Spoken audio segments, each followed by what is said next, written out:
اور ایک تاریخ نویس نے یہ ظاہر کیا ہے کہ امیر المؤمنین بیت المقدس سے تھوڑی ہی دور کسی مقام پر موجود تھے۔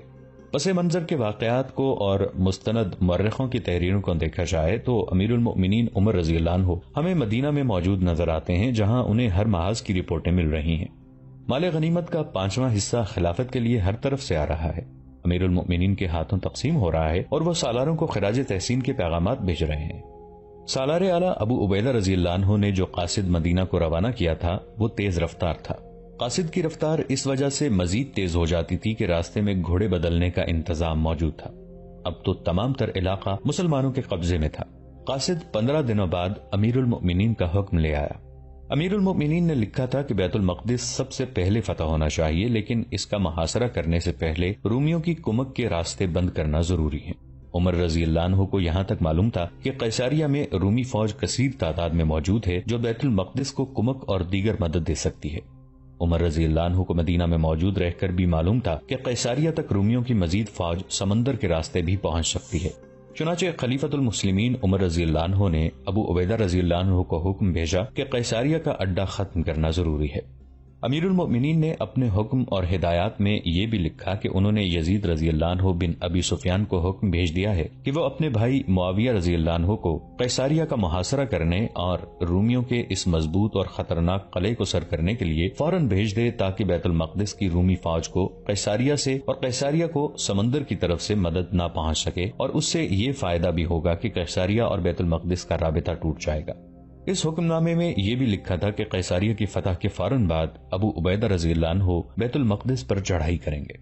مدینہ سے یہ جو احکام مختلف سالاروں کو بھیجے گئے، ان کے مطابق معاویہ رضی اللہ عنہ نے قیصریہ کا محاصرہ کر لیا۔ وہاں کے رومی سالار کو توقع تھی کہ اطربون اس کی مدد کو آئے گا۔ اس توقع پر اس نے مسلمانوں کو اپنی طرف متوجہ رکھنے کا یہ طریقہ اختیار کیا کہ دستوں کو قلعے سے باہر نکل کر حملے کرائے۔ ان حملوں کا تسلسل اور انداز ایسا تھا کہ محاصرے کا تو صرف نام رہ گیا تھا۔ قلعے کے باہر خون ریز لڑائی شروع ہو گئی۔ رومیوں کے حملوں کا طریقہ یہ تھا کہ قلعے کے 2 دروازے کھلتے تھے، 2-3 دستے رکے ہوئے سیلاب کی مانند باہر آتے اور مسلمانوں پر بڑا شدید حملہ بولتے۔ کچھ دیر لڑ کر وہ پیچھے ہٹتے اور قلعے میں چلے جاتے اور دروازے پھر بند ہو جاتے۔ مسلمانوں نے ان حملوں کا مقابلہ اس طرح کیا کہ رومی دستے باہر آتے تو مسلمان ان کے عقب میں جانے کی کوشش کرتے تھے کہ رومی قلعے میں واپس نہ جا سکیں۔ عقب میں جانا اس وجہ سے خطرناک ہو جاتا تھا کہ قلعے کی دیوار سے ان پر تیر آتے تھے۔ مسلمان رومیوں کے پہلوؤں کی طرف ہو جاتے اور تیروں کی بوچھاڑوں سے بہت سے رومیوں کو گرا لیتے۔ اس طرح رومیوں نے اتنا نقصان اٹھایا کہ وہ لڑنے کے قابل نہ رہے۔ قیصریہ کے رومی سالار نے اطربون پر ثابت کرنے کے لیے کہ وہ بزدل نہیں، ایک روز خود 4 دستوں کو ساتھ لیا اور باہر نکل آیا۔ مسلمانوں پر ایسے حملے کئی بار ہو چکے تھے، اس لیے انہیں یہ حملے روکنے کا تجربہ ہو گیا تھا۔ اب رومی سالار خود باہر آیا تو مسلمانوں نے پہلے سے زیادہ شجاعت کا مظاہرہ کیا۔ کئی مجاہدین رومی سالار کو مارنے کے لیے آگے بڑھے، لیکن اسے مارنا آسان نظر نہیں آتا تھا، وہ محافظوں کے حصار میں تھا۔ آخر وہ دہشت اپنا اثر دکھانے لگی جو رومیوں پر طاری ہونے لگی تھی۔ وہ تو ہونی ہی تھی، وہ اپنے ساتھیوں کی لاشوں پر لڑ رہے تھے۔ پہلے حملوں میں جو رومی مارے گئے تھے ان کی لاشیں اٹھائی نہیں گئی تھیں۔ بہت سے دن گزر گئے تھے، بہت دنوں کی لاشیں خراب ہو گئی تھیں اور ان کا تعفن پھیلا ہوا تھا۔ رومیوں پر دہشت تو پہلے ہی طاری تھی، چونکہ ان کا سالار ان کے ساتھ باہر آ گیا تھا، اس لیے اس کے حوصلے میں کچھ جان پڑ گئی، لیکن ان کا سالار کسی مجاہد کی برچھی سے مارا گیا۔ رومیوں میں افراتفری مچ گئی اور قلعے کے دروازوں کی طرف بھاگنے لگے۔ دروازے کھل گئے، اس سے مسلمانوں نے یہ فائدہ اٹھایا کہ وہ بھاگتے اور دہشت زدہ رومیوں کے ساتھ ہی قلعے میں داخل ہو گئے۔ اب قیصریہ مسلمانوں کا تھا، جس سے یہ فائدہ حاصل ہوا کہ سمندر کی طرف سے رومیوں کو کمک نہیں مل سکتی تھی۔ الجی اپنے محافظوں کے ساتھ قلعے میں چلا گیا۔ وہ واپس آیا اور عمرو رضی اللہ عنہ بن العاص کو اپنے مشاہدات بتائے۔ عمرو رضی اللہ عنہ بن عاص مطمئن نہ ہوئے۔ کیا یہ کام میں خود نہ کروں؟ عمرو رضی اللہ عنہ بن العاص نے اپنے سالاروں سے کہا، جو میں معلوم کرنا چاہتا ہوں وہ صرف میری آنکھیں دیکھ سکتی ہیں۔ ابن العاص، ایک سالار نے کہا، کیا خود جا کر تو اپنے آپ کو خطرے میں نہیں ڈال رہا؟ خدا کی قسم۔ ایک اور سالار بولا، اسلام تجھ جیسے سالار کا نقصان برداشت نہیں کر سکے گا۔ کیا اطربون مجھے قید کر لے گا؟ عمرو رضی اللہ عنہ بن العاص نے پوچھا، کیا وہ مجھے قتل کر دے گا؟ ہارے ہوئے دشمن سے اچھائی کی توقع نہ رکھ ابن العاص۔ میں عمرو بن عاص کے روپ میں نہیں جاؤں گا۔ عمرو رضی اللہ عنہ بن العاص نے کہا، میں اپنا ایلچی بن کر جاؤں گا۔ ہمیں یہ قلعہ لینا ہے، میں ہر طریقہ آزماؤں گا۔ عمرو رضی اللہ عنہ بن العاص نے بھیس بدلا اور یہ اعلان کرا کہ مسلمانوں کا ایلچی صلح کی شرائط طے کرنے کے لیے قلعے میں آنا چاہتا ہے، قلعے کا دروازہ کھلوایا۔ رومیوں نے مضبوط تختے خندق پر پھینک کر انہیں خندق پار کروائی اور قلعے کے اندر اپنے سالار اطربون کے پاس لے گئے۔ مختلف مورخوں نے یہ واقعہ لکھا ہے۔ ان کے مطابق عمرو رضی اللہ عنہ بن العاص نے اپنا روپ اور حلیہ تو بدل لیا تھا، لیکن ان کے انداز اور بولنے کے سلیقے اور 2-4 باتوں سے اطربون کو شک ہوا کہ یہ شخص ایلچی نہیں ہو سکتا۔ عمرو رضی اللہ عنہ بن العاص سالاری کے تدبر اور استدلال کو نہ چھپا سکے۔ اطربون تجربہ کار سالار تھا اور وہ مردم شناس بھی تھا۔ وہ کوئی بہانہ کر کے باہر نکل گیا اور اپنے محافظ دستے کے کماندار کو بلایا۔ یہ عربی مسلمان جو میرے پاس بیٹھا ہے ابھی واپس جائے گا۔ اطربون نے کماندار سے کہا، ایک محافظ کو راستے میں بٹھا دو، میں اس مسلمان کو اسی راستے سے بھیجوں گا، یہ زندہ نہ جائے، محافظ اسے قتل کر دے۔ یہ شخص مسلمانوں کا سالار عمرو بن العاص ہے، اگر سالار نہیں تو یہ عمرو بن العاص کا کوئی خاص مشیر ہے، اور مجھے یقین ہے کہ عمرو بن العاص اسی مشیر کے مشوروں پر عمل کرتا ہے۔ اگر میں نے اسے قتل نہ کیا تو میں سلطنت روما سے غداری کروں گا۔ مورخ لکھتے ہیں کہ جس طرح اطربون اٹھ کر باہر نکل گیا تھا، اس سے عمرو رضی اللہ عنہ بن العاص کو اس کی نیت پر شک ہوا۔ وہ واپس آیا تو عمرو رضی اللہ عنہ بن العاص نے اس کے چہرے پر اور اس کی باتوں میں نمایاں تبدیلی دیکھی۔ وہ بھانپ گئے کہ اطربون کی نیت صاف نہیں۔ انہوں نے پینترا بدلا۔ معزز سالار، عمرو رضی اللہ عنہ بن العاص نے کہا، ہم 10 جنگی مشیر ہیں جو مسلمانوں کے لشکر کے ساتھ آئے ہیں، میں ان میں سے ایک ہوں۔ میں نے آپ کی شرائط سن لی ہیں، میں خود تو فیصلہ نہیں کر سکتا، عمرو بن العاص کو مشورہ دوں گا کہ وہ آپ کی شرائط قبول کر لیں۔ مجھے امید ہے کہ میرے مشورے پر عمل ہوگا اور مزید خون نہیں بہے گا۔ اطربون دھوکے میں آ گیا۔ وہ عمرو رضی اللہ عنہ بن العاص کے ساتھ باہر نکلا اور محافظ دستے کے کماندار کو اشارہ کیا کہ اس شخص کو قتل کرنے کی ضرورت نہیں۔ اس طرح عمرو رضی اللہ عنہ بن العاص زندہ قلعے سے نکل آئے۔ باہر آ کر انہوں نے للکار کر کہا کہ اطربون، میں عمرو بن العاص ہوں۔ اس کے بعد اجنادین کے میدان میں دونوں فوجوں کے درمیان جو معرکہ ہوا وہ جنگ یرموک جیسا خون ریز تھا۔ ہم اس معرکے کی تفصیلات بیان نہیں کر رہے کہ اطربون نے قلعے سے باہر آ کر لڑنے کا فیصلہ کیوں کیا تھا اور عمرو رضی اللہ عنہ بن العاص نے کیسی کیسی چالیں چل کر رومیوں کو بے تحاشا جانی نقصان پہنچا کر پسپا کیا۔ اطربون اپنے بچے کچھ دستوں کو ساتھ لے کر بیت المقدس جا پہنچا اور وہاں قلعہ بند ہو گیا۔ اس معرکے میں مسلمانوں نے بہت جانی نقصان اٹھایا تھا۔ جب ابو عبیدہ رضی اللہ عنہ کو اطلاع ملی تھی کہ قیصاریہ پر اپنا قبضہ ہو گیا ہے تو انہوں نے بیت المقدس کی طرف پیش قدمی کا حکم دے دیا۔ ہراول میں خالد رضی اللہ عنہ اپنے مخصوص رسالے کے ساتھ جا رہے تھے۔ ابو عبیدہ رضی اللہ عنہ کو بھی یہ بتا دیا گیا تھا کہ اطربون لڑنے کے قابل نہیں رہا، پھر بھی احتیاط کی ضرورت ہے۔ بیت المقدس کا اندرونی ماحول کچھ اور ہی تھا۔ وہی اطربون جس نے قیصاریہ کے رومی سالار کو بزدل کہا تھا، وہ اب بیت المقدس کے بڑے پادری اسقف سفرنوس کے پاس شکست خوردگی کے عالم میں بیٹھا تھا۔ محترم سالار، سفرنوس نے اسے کہا، میں اس کے سوا کیا کر سکتا ہوں کہ مقدس شہر مسلمانوں کے حوالے کر دوں؟ کیا یہ بہتر نہیں ہوگا کہ یہ کام آپ اپنے ہاتھوں کریں؟ نہیں محترم باپ، اطربون نے کہا، میں یہ نہیں کہلوانا چاہتا کہ اطربون نے مسلمانوں کے آگے ہتھیار ڈالے تھے۔ کیا آپ اس شہر کے تقدس کو بھول گئے ہیں؟ سفرنوس نے کہا، یہ وہ زمین ہے جس پر حضرت عیسیٰ علیہ السلام کو مصلوب کیا گیا تھا۔ کیا آپ محسوس نہیں کرتے کہ اس سرزمین کی آبرو کی خاطر ہم اپنی تمام فوج کو قربان کر دیں؟ کیا آپ فوج کی حالت دیکھ نہیں رہے؟ اطربون نے کہا، آدھی کے قریب فوج ماری گئی ہے یا زخمی ہو گئی ہے۔ اس فوج کا حوصلہ اور جذبہ پہلے ہی ٹوٹ پھوٹ چکا تھا۔ اب میں بڑی مشکل سے ان چند ایک دستوں کو اجنادین سے بچا کر لایا ہوں۔ محترم سالار، اسقف سفرنوس نے کہا، اس کا مطلب یہ ہے کہ آپ نے مسلمانوں کی فوجی برتری کو تسلیم کر لیا ہے۔ آپ روم کی عظیم جنگی روایات کو مسلمانوں کے قدموں تلے پھینک رہے ہیں۔ آپ کچھ دن مقابلہ کر کے دیکھیں، مسلمان آسمان کی مخلوق تو نہیں۔ وہ بے شک بہترین لڑنے والے ہیں، لیکن آخر انسان ہیں، وہ یقیناً تھک کر چور ہو چکے ہوں گے۔ آپ اپنا حوصلہ قائم رکھیں، وہ پہلے محاصرہ کریں گے جس میں کئی روز گزر جائیں گے۔ اس دوران آپ اپنا اور اپنے دستوں کا حوصلہ مضبوط کریں۔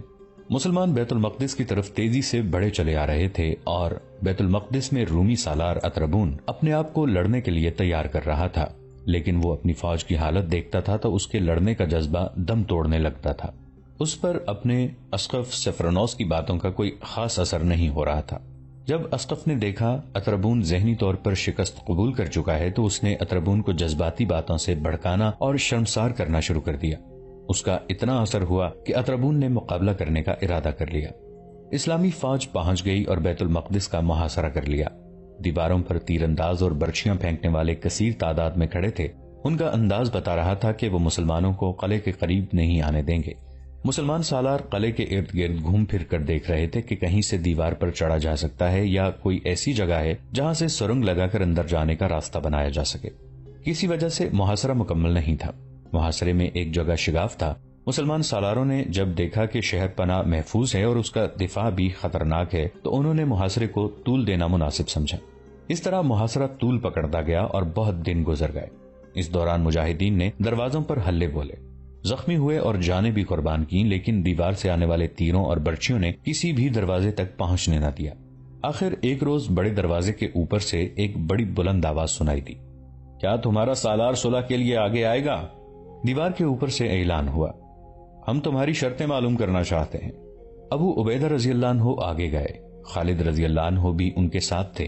انہوں نے کسی سے کہا کہ وہ بلند آواز سے یہ جواب دے کہ صلح کی شرائط طے کرنے کے لیے تمہارا سالار باہر ہے۔ مسلمانوں کی طرف سے یہ اعلان ہوا تو تھوڑی سی دیر بعد اسقف سفرانوس چند ایک محافظوں کے ساتھ قلعے کے بڑے دروازے سے باہر آیا۔ اس کے ساتھ ایک بڑی صلیب بھی تھی۔ کیا کوئی سالار موجود نہیں؟ ابو عبیدہ رضی اللہ عنہ نے اسقف سے پوچھا۔ سالار موجود ہے، اسقف نے جواب دیا، لیکن بیت المقدس وہ شہر ہے جس کی اہمیت اور احترام کو اسقف ہی جان سکتا ہے۔ اگر میں نہ چاہتا تو ہماری فوج کا آخری سپاہی بھی مارا جاتا، شہر کی اینٹ سے اینٹ کیوں نہ بچ جاتی، یہاں سے صلح کا پیغام آپ کے کانوں تک نہ پہنچتا۔ میں اس شہر کو انسانی خون کی آلودگی سے پاک رکھنا چاہتا ہوں۔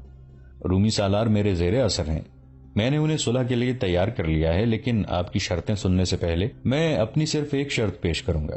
اسے آپ قبول کر لیں تو ہم آپ کی باقی تمام شرائط قبول کر لیں گے۔ محترم اسقف، ابو عبیدہ رضی اللہ عنہ نے کہا، یہ شہر جتنا آپ کے لیے مقدس ہے اتنا ہی ہمارے لیے بھی قابل احترام ہے۔ یہ پیغمبروں اور نبیوں کا شہر ہے۔ ہم آپ کی اس خواہش کا احترام کریں گے کہ اس سرزمین کے تقدس کو انسانی خون سے پاک رکھا جائے۔ آپ اپنی شرط بتائیں۔ سالار محترم، اسقف سفرانوس نے کہا، یہ جانتے ہوئے کہ صلح کی شرائط آپ کے ساتھ ہی طے کی جا سکتی ہیں، میں آپ سے درخواست کرتا ہوں کہ اپنے امیر المؤمنین کو یہاں بلائیں۔ میں شرائط ان کے ساتھ طے کروں گا۔ میں چاہتا ہوں کہ یہ شہر اپنے ہاتھوں ان کے حوالے کروں۔ پیغمبروں کے رشتے سے یہ شہر جتنا آپ کا ہے اتنا ہی ہمارا ہے۔ اسقف سفرانوس نے بیت المقدس کے متعلق ایسی جذباتی باتیں کیں کہ مسلمان سالار متاثر ہوئے اور انہوں نے اسقف کی اس شرط کو تسلیم کر لیا کہ امیر المؤمنین عمر رضی اللہ عنہ کو بلایا جائے۔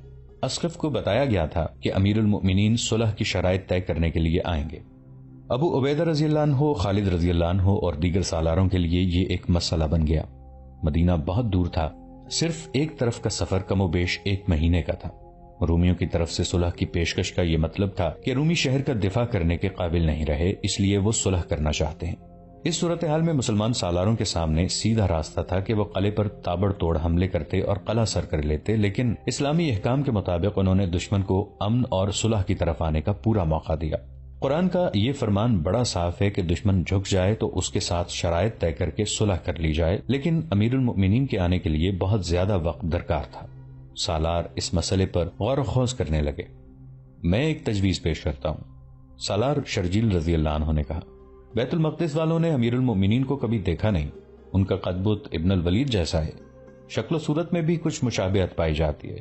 وقت بچانے کی خاطر ہم یوں کہہ سکتے ہیں کہ 3-4 دنوں بعد ابن الولید کو اپنے ساتھ قلعے میں لے جائیں اور کہیں کہ یہ ہیں ہمارے امیر المؤمنین عمر بن خطاب۔ نہیں، ابو عبیدہ رضی اللہ عنہ نے کہا، اسقف بیت المقدس نے ابن الولید کو دیکھ لیا ہے، بے شک اس کے ساتھ باتیں میں کرتا رہا ہوں اور اس کی توجہ میری طرف رہی ہے، ہو سکتا ہے کہ اس نے ابن الولید کو اچھی طرح نہ دیکھا ہو، لیکن شہر کے اندر ایسے رومی موجود ہوں گے جنہوں نے کسی میدان جنگ میں ابن الولید کو اچھی طرح دیکھا ہوگا۔ اس وقت کی شرمساری کو سوچو جب کوئی ہمیں یہ کہہ بیٹھے گا کہ یہ ان کا امیر المؤمنین نہیں ہے، یہ تو خالد ابن الولید ہے جو میدان جنگ میں نعرہ لگا کر آیا کرتا تھا، انا خالد ابن الولید۔ کیا میرا خدشہ غلط ہے؟ ایسا ہو سکتا ہے امیر الامت، خالد رضی اللہ عنہ نے کہا، اور یہ بھی ہو سکتا ہے کہ اسقف یا کوئی رومی سالار کہہ دے کہ مدینہ سے تمہارا امیر المؤمنین اتنی جلدی کس طرح آ گیا ہے، یہ بھی تو ہو سکتا ہے۔ شرجیل رضی اللہ عنہ بن حسنہ نے کہا کہ رومی ہمارے آگے یہ شرط رکھ کر کے اپنے امیر المؤمنین کو بلاؤ، ہمارے مقابلے کی تیاری میں لگ جائیں، یہ وقت حاصل کر رہے ہوں گے، ہم یہ خطرہ مول لے سکتے ہیں ابن حسنہ۔ ابو عبیدہ رضی اللہ عنہ نے کہا، لیکن ہم دروغ اور فریب کا سہارا نہیں لے سکتے، ہماری چال بازی کا داغ اسلام کو لگے گا۔ دو مورخوں نے لکھا ہے کہ شرجیل رضی اللہ عنہ کے مشورے پر خالد رضی اللہ عنہ کو بیت المقدس میں لے جا کر اسقف سیفرانوس کو بتایا گیا تھا کہ یہ ہمارے امیر المؤمنین عمر بن خطاب رضی اللہ عنہ ہیں، اور صلح نامہ عمر کی بجائے خالد رضی اللہ عنہ نے عمر بن کر کیا تھا۔ لیکن آگے پیش آنے والے واقعات اس روایت کی تردید کرتے ہیں۔ زیادہ تر مورخوں نے لکھا ہے کہ عمر رضی اللہ عنہ کو مدینہ سے بلا لیا گیا تھا اور عمر رضی اللہ عنہ فوری طور پر روانہ ہو گئے تھے۔ ابو عبیدہ رضی اللہ عنہ نے ایک تیز رفتار قاصد مدینہ کو دوڑا دیا۔ پیغام میں وہی باتیں لکھی جو اسقف بیت المقدس کے ساتھ ہوئی تھیں۔ پیغام مدینہ پہنچا ہی تھا کہ وہاں مسرتوں کی لہر دوڑ گئی۔ خلیفۃ المسلمین عمر رضی اللہ عنہ کی خوشی کی انتہا نہ تھی۔ انہوں نے خاص طور پر حکم بھیجا تھا کہ بیت المقدس فتح کیا جائے۔ عمر رضی اللہ عنہ تو فتح کی خوشخبری کے منتظر تھے۔ خلیفۃ المسلمین عمر رضی اللہ عنہ ابو عبیدہ رضی اللہ عنہ کا پیغام مسجد نبوی میں لے گئے اور پڑھ کر سب کو سنایا۔ تم سب مجھے کیا مشورہ دیتے ہو؟ عمر رضی اللہ عنہ نے حاضرین سے پوچھا۔ کیا میرا جانا بہتر ہے یا نہ جانا بہتر ہے؟ نہ جانا بہتر ہے امیر المؤمنین، عثمان رضی اللہ عنہ بن عفان نے کہا۔ تمہارے نہ جانے سے رومی سمجھیں گے کہ تم نے انہیں کوئی اہمیت نہیں دی اور تم اتنے طاقتور ہو کہ صلح کی تمہیں پرواہ ہی نہیں۔ اس کا یہ اثر ہوگا کہ رومی ہمارے مقابلے میں اپنے آپ کو حقیر سمجھیں گے اور جزیہ ادا کر کے ہماری اطاعت قبول کر لیں گے۔ اللہ تجھے اپنی امان میں رکھے ابن عفان، علی رضی اللہ عنہ نے عثمان رضی اللہ عنہ کی مخالفت کرتے ہوئے کہا۔ امیر المومنین کا جانا بہتر ہے۔ کیا تو نہیں جانتا کہ مجاہدین کب سے گھروں سے نکلے ہوئے ہیں؟ کب سے گرمی، سردی، آندھی، بارش اور طوفان میں کھلے آسمان تلے دن گزار رہے ہیں، جانیں قربان کر رہے ہیں، زخمی ہو رہے ہیں۔ اگر امیر المومنین ان کے پاس چلے جائیں گے تو ان کے تھکے ہوئے حوصلے تازہ ہو جائیں گے۔ بے شک بے شک، چند آوازیں سنائی دیں۔ امیر المومنین نہیں جائیں گے تو رومی قلعے کے اندر محفوظ بیٹھے رہیں گے، علی رضی اللہ عنہ نے کہا۔ انہیں کمک بھی مل جائے گی، اور کیا یہ نہیں ہو سکتا کہ مجاہدین کی فتح جو ان کے سامنے کھڑی ہے وہ الٹ کر شکست بن جائے؟ حاضرین نے پرزور طریقے سے تائید کی۔ مجھے جانا چاہیے، امیر المؤمنین نے کہا۔ میں ابھی روانہ ہونا چاہتا ہوں۔ امیر المؤمنین عمر بن خطاب رضی اللہ عنہ ایک اونٹنی پر مدینہ سے روانہ ہوئے۔ ان کے ساتھ اپنے نائبین اور مشیر تھے جن کی تعداد اور ناموں کا کسی تاریخ میں ذکر نہیں ملتا۔ وہ 1 مہینے سے کم عرصے میں جابیہ پہنچے۔ ابو عبیدہ رضی اللہ عنہ نے ان کے استقبال کا انتظام جابیہ میں کیا تھا اور گھڑ سواروں کا ایک مختصر سا دستہ امیر المؤمنین کے استقبال کے لیے آگے روانہ کر دیا تھا۔ امیر المؤمنین جابیہ پہنچے تو ابو عبیدہ رضی اللہ عنہ، خالد رضی اللہ عنہ اور یزید رضی اللہ عنہ کو وہاں دیکھ کر حیران ہوئے۔ کیا تم نے ایلیا یعنی بیت المقدس کا محاصرہ اٹھا لیا ہے؟ عمر رضی اللہ عنہ نے پوچھا۔ تم سب یہاں کیوں ہو؟ امیر المؤمنین ابو عبیدہ رضی اللہ عنہ نے کہا، محاصرہ عمرو رضی اللہ عنہ بن عاص کے سپرد کر رہے ہیں۔ محاصرہ مضبوط ہے، ہم آپ کے استقبال کے لیے یہاں موجود ہیں۔ خالد رضی اللہ عنہ اور یزید رضی اللہ عنہ بڑی قیمتی اور زربفت کی عبائیں پہنے ہوئے تھے، وہ شہزادے لگ رہے تھے۔ خالد رضی اللہ عنہ قریش کے بڑے امیر خاندان کے فرد تھے اور یزید رضی اللہ عنہ قبیلے کے سردار ابو سفیان کے بیٹے تھے۔ اپنے امیر المؤمنین کے استقبال کے لیے بنے ٹھنے ہوئے تھے۔ خدا کی قسم تم بے شرم ہو جو مجھ سے ملنے کے لیے اس شاہانہ لباس میں آئے ہو، عمر رضی اللہ عنہ نے اپنے مخصوص غصے کا اظہار کرتے ہوئے کہا۔ 2 سال پہلے تک ہمارا کیا حال تھا؟ کیا تم نے مدینہ میں کبھی پیٹ بھر کر کھانا کھایا تھا؟ لعنت ہے اس مال و دولت پر جس نے تمہارے دماغ خراب کر دیے ہیں۔ کیا تم میدان جنگ میں نہیں ہو؟ خدا کی قسم تم لباس کی شان و شوکت میں پڑ گئے تو تھوڑے ہی عرصے بعد تمہاری جگہ کوئی اور حکمران ہوگا۔ امیر المؤمنین کی اپنی یہ حالت تھی کہ موٹے کپڑے کا کرتا پہن رکھا تھا جو اتنا بوسیدہ ہو چکا تھا کہ اس میں پیوند لگے ہوئے تھے۔ خالد رضی اللہ عنہ اور یزید رضی اللہ عنہ نے اپنی عبائیں کھول کر امیر المؤمنین کو دکھایا۔ دونوں نے زرہیں پہن رکھی تھیں اور تلواریں ساتھ تھیں۔ امیر المؤمنین کے چہرے سے غصے کے آثار صاف ہو گئے، وہ مطمئن نظر آنے لگے۔ ہمیں بہت جلدی بیت المقدس پہنچنا چاہیے، امیر المؤمنین نے کہا۔ رومیوں کو میں زیادہ انتظار میں نہیں رکھنا چاہتا۔ امیر المؤمنین نے اتنے لمبے سفر کی پرواہ نہ کی اور بیت المقدس کو چل پڑے۔ امیر المؤمنین جب بیت المقدس کے محاصرے میں پہنچے تو مجاہدین نے دیوانہ وار خوشیاں منائیں۔ امیر المؤمنین کی صرف آمد ہی ان کے لیے حوصلہ افزا تھی۔ اب تو وہ اور زیادہ خوشیاں منا سکتے تھے۔ ایلیا یعنی بیت المقدس کی فتح کوئی معمولی کامیابی نہیں تھی۔ امیر المؤمنین اپنی تمام تر فوج میں گھومے پھرے اور ہر ایک سے مصافحہ کیا۔ بیت المقدس ان کا اپنا شہر تھا، اب صرف معاہدہ لکھنا باقی رہ گیا تھا۔